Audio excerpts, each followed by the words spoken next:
manhã, eu assisti a um programa, um pedaço de um programa lá da Inglaterra, uma mesa redonda da Inglaterra, um programa de esportes, e eles comentando justamente sobre a contratação do Paquetá. E o comentarista dizia, aliás, muito bem informado o comentarista, sobre a grandeza do Flamengo, né?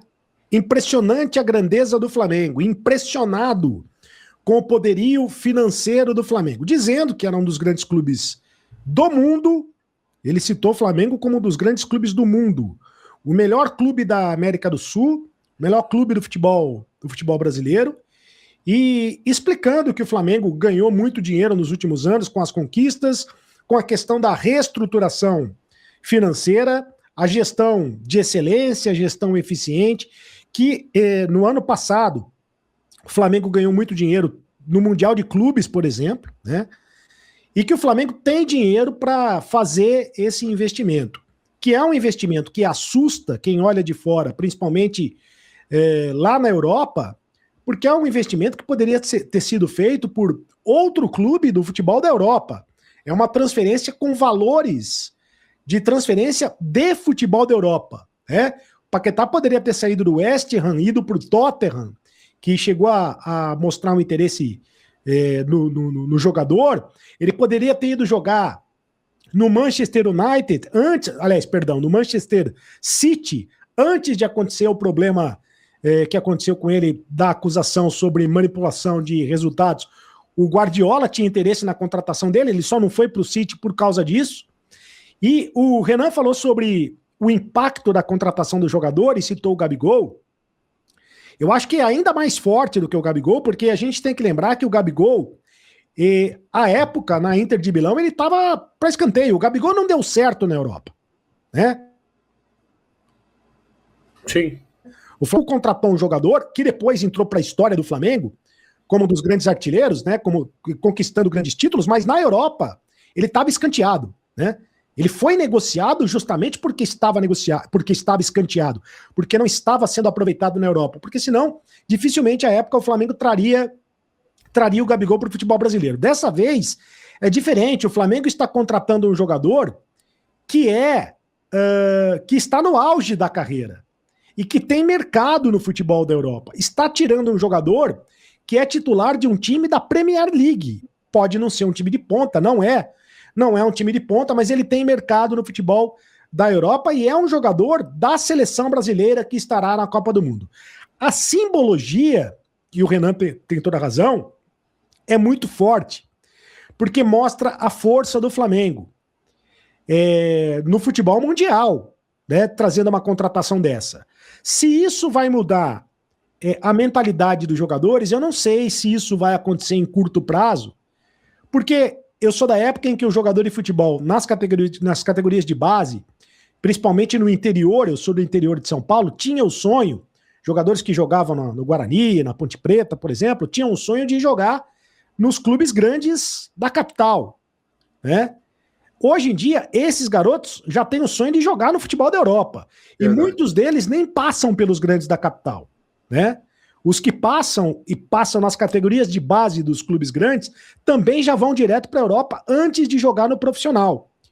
Isso é algo que tem que ser modificado aos poucos, mas o Flamengo dá um primeiro passo de força, de mostrar para o jogador que está no auge que talvez seja melhor para ele renovar o contrato e permanecer no futebol brasileiro do que jogar no futebol da Europa num time médio. É muito melhor você jogar no Flamengo, que vai jogar e vai buscar disputar títulos.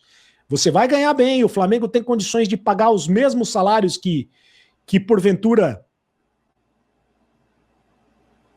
um jogador desse vai ganhar na Europa, e na Europa você de repente vai jogar num time médio que não disputa títulos, sem contar a vitrine que é o Flamengo para você chegar na seleção brasileira.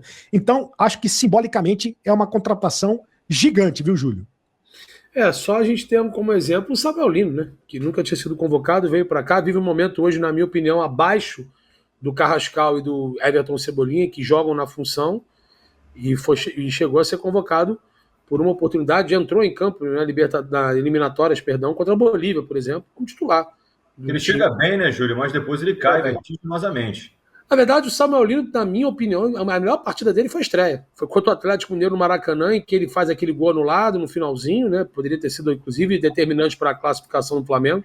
Acabou que o Flamengo foi eliminado na oportunidade nos pênaltis, no jogo lá em Minas, mesmo vencendo por 1-0, gol do Cebolinha.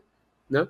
E ele fez uma jogadaça, né? Em que ele tortou o Lianco lá e o outro rapaz e quase faz um gol de placa na sua estreia. Seria de botar o Maracanã abaixo. Imagina o Flamengo virar o jogo 2-1 com 2 gols do Samuel Lino, com aquele gol ali que ele quase que fez, né? Foi muito mais mérito do goleiro do que do atacante. Mas voltando ao assunto... Mas ele só tem um problema, Júlio. Falta para o Samuel Lino ser realmente esse jogador, o jogador do ataque, ser objetivo, porque drible ele tem. A gente sabe que ele é um bom driblador, tem velocidade, mas falta objetividade por parte dele ser um finalizador.